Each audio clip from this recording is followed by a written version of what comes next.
जय शिवराय, जय शंभूराजे। आज खान काहीसा शांत होता। खरे तर त्याचे शांत राहणे ही नव्या वादळाची चाहूल होती।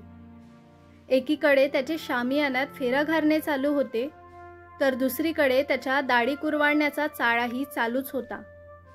त्याला इथे येऊन देखील बरेच दिवस झाले होते। या काळात त्याने अनेकदा गडावर चढाई करण्याचा प्रयत्न केला, पण प्रत्येक वेळेस त्याला माघारच घ्यावी लागली होती। हा गड ताब्यात घेणे त्याला आधी जितके सोपे वाटले होते, तितकेच ते किती अवघड आहे हेही त्याला मनोमन पटले। पण हार मानणे हे त्याच्या स्वभावात नव्हते। जी नामुष्की शहाबुद्दीन खानावर आली ती आपल्यावर येऊ नये हेच त्याला वाटत होते। असे झाले तर त्याने मारलेल्या मोठमोठ्या बढाया चार चौघात उघड्या पडणार होत्या। विचार करता करता त्याला एक कल्पना सुचली आणि त्याच्या चेहऱ्यावर उत्साह दिसू लागला। त्याने त्या आवेशातच आवाज दिला, "कौन है बाहर?" "जी हुजूर." लवून कुर्निसात करत एक पहारेकरी आत आला।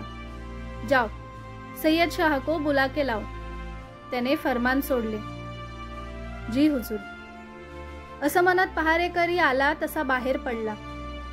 काही वेळातच सय्यद शाह त्याच्या समोर हजर होता।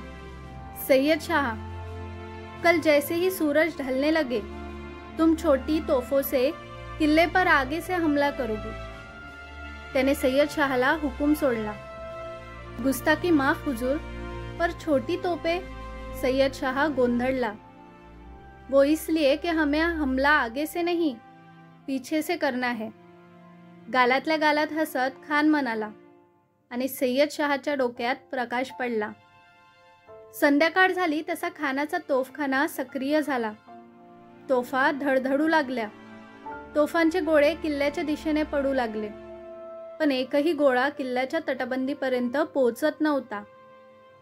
किल्ल्यावरील सर्वजण मुघल सैन्याचा हा उद्योग पाहतच होते। किल्लेदार स्वतः तटावर उभा राहून मुघल सैन्यावर नजर ठेवून होता। बराच वेळ झाला, पण या गोष्टीशिवाय इतर कोणतीही हालचाल दिसत नव्हती। हळूहळू अंधार वाढत होता।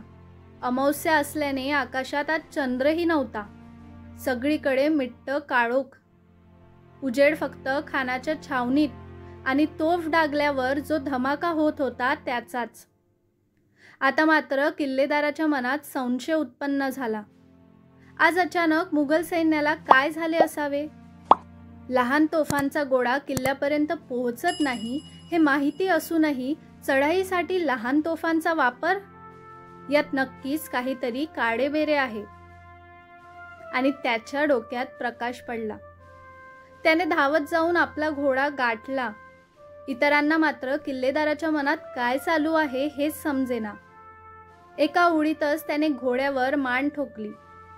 घोड्याने जणू आपल्या धनाचे मन वाचले होते। काडीचाही विलंब न करता त्याने रपेट चालू केली। काही क्षणातच तो किल्ल्याच्या मागील तटबंदीवर पोहोचला। अंधार वाढला तसा सय्यद शहाने जवळपास 300 शिपाई गोळा केले। प्रत्येक जण हा अगदी तयार गडी। एकाच वेळेस 4 जणही अंगावर घेऊ शकेल असा। सय्यद शहाने सगळ्यांना योग्य त्या सूचना दिल्या आणि त्यांची पावले गडाच्या मागील दिशेस वळली। रात्री एरवी मशाली किंवा टेंबे हाती घेऊन निघणारे सर्वजण आज चक्क अंधारात डोळेफोड करत निघाले होते। सय्यद शाह या सगळ्यांचे नेतृत्व करत होता। मुघल सैन्याच्या या तुकडीने गड चढायला सुरुवात केली। प्रत्येक पाऊल अंधारात देखील अगदी सावधगिरीने पडत होते। कुणाच्याही तोंडून साधा चकार शब्दही ऐकू येत नव्हता। काही ठिकाणी काही जण ठेच काढत होते, पण तरीही त्यांच्या तोंडून अवाक्षरही बाहेर पडत नव्हते। सय्यद शाहचा तसा हुकूमच होता। तसे अर्धा डोंगर पार करणे त्यांच्यासाठी काही विशेष नव्हते। खरा धोका होता तो त्यानंतर। कारण आतापर्यंत गडावरील लोकांनी जोपर्यंत अर्धा डोंगर चढून होत नाही तोपर्यंत कोणताही प्रतिहल्ला केला नव्हता। एकतर नाशिकची थंडी, तेथून रात्रीच्या वेळेस वाहणारे गार वारे आणि तशातच मुघल सैनिक आपल्या जीवाची पर्वा न करता गड ताब्यात घ्यायचाच या ध्येयाने झपाटले होते। यातील कित्येक जणांच्या मनात प्रत्येक वेळेस माघार घ्यावी लागल्याच्या अपमानाची सलही होती. कधी नव्हे तो त्यांनी पूर्ण डोंगरमाथा सर केला होता, तोही रात्रीच्या अंधारात. गडावरून मात्र कोणतीही हालचाल दिसत नव्हती. सगळीकडे नीरव शांतता पसरली होती. आवाज फक्त रात किड्यांचा.